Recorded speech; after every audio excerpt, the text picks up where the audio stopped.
Hello दोस्तों, मैं ये नया वीडियो आपके पास लेकर आया हूँ। ये है बजट 2023 जो फाइनेंस एक्ट के द्वारा लाया गया है, उसके सेक्शन 43B के क्लॉज एच के बारे में बात करता है।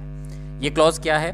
तो ये क्लॉज है 43B सेक्शन के अंदर इंट्रोड्यूस किया गया। 43B के बारे में आप जानते होंगे कि ये सेक्शन प्रोवाइड करती है deduction in respect of actual payment of expenses. तो कुछ खर्चे होते हैं जिनका जब तक आप एक्चुअल पेमेंट नहीं करते हैं वो खर्चे आपको अलाउड नहीं होते हैं, और ये सेक्शन आपकी सबकी भली भांति परिचित होगी क्योंकि ये बहुत पुरानी सेक्शन है। लेकिन इसमें समय समय पर कुछ बदलाव होते रहे। ये नया एक जो क्लॉज डाला गया है, ये क्लॉज कहता है कि कोई भी पेमेंट जो आपको किसी MSME कंसर्न को करना है वो विद इन टाइम लिमिट होना चाहिए। और वो टाइम लिमिट कौन सा? जो लिखा हुआ है section 15 of the MSME development act में।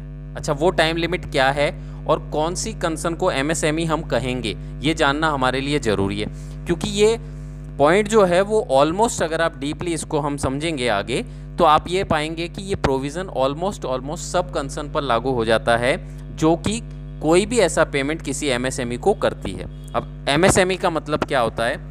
तो as per that act, development act जो है MSME डेवलपमेंट एक्ट 2006, उसका लेटेस्ट प्रोविज़न 1/7/2020 के अनुसार जो माइक्रो एंटरप्राइजेज है उनकी डेफिनेशन दे रखी है। इन्वेस्टमेंट प्लांट एंड मशीनरी में 1 करोड़ और उससे कम, टोटल टर्नओवर 5 करोड़ या उससे कम का हो।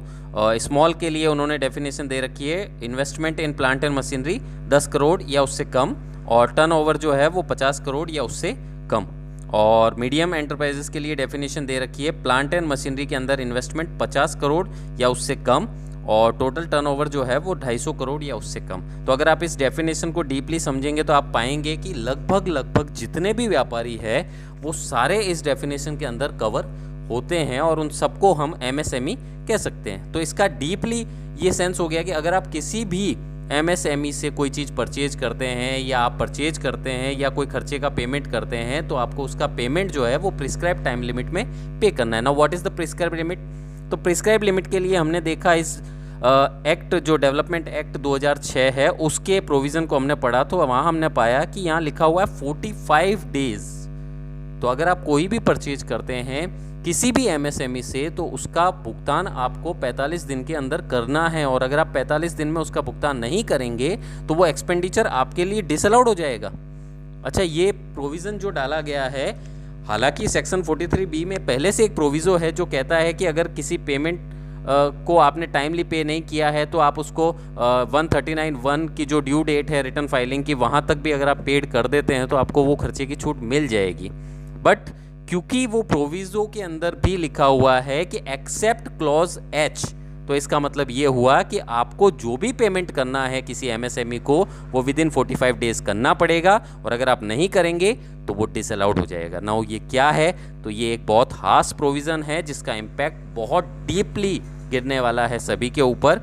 ऑडिट के अंदर भी थोड़ी सी रिक्वायरमेंट बढ़ जाएगी क्योंकि ऑडिटर का वर्क स्कोप अब बढ़ जाएगा, उसको ज़्यादा काम इस पर करना पड़ेगा, उसको ज़्यादा इसको समझना पड़ेगा, क्योंकि हर क्रेडिटर के लिस्ट लेकर उसको बैठना पड़ेगा, तब जाकर उसको ये समझ में आएगा कि कौन से पेमेंट आपने 45 डेज़ में किए हैं और कौन से नहीं किए हैं। तो हमारी ओपिनियन में हालांकि ये पॉइंट इंसर्ट किया गया, पर हम यही चाहेंगे कि इस पर फिर से विचार किया जाए। ये पॉइंट थोड़ा सा हास प्रोविज़न हो गया है व्यापारियों के लिए। बाकी अगर आपको ये पॉइंट मेरा समझ में आया हो, ये वीडियो मेरा अच्छा लगा हो आपको, तो आप लाइक कीजिए, मेरे इस चैनल को सब्सक्राइब कीजिए। मैं छोटे छोटे ऐसे ही वीडियो बना के आपको देता रहूँगा ताकि हम इस चीज़ को आपस में समझ सकें। कोई आपकी ओपिनियन हो तो प्लीज़ कमेंट कीजिए।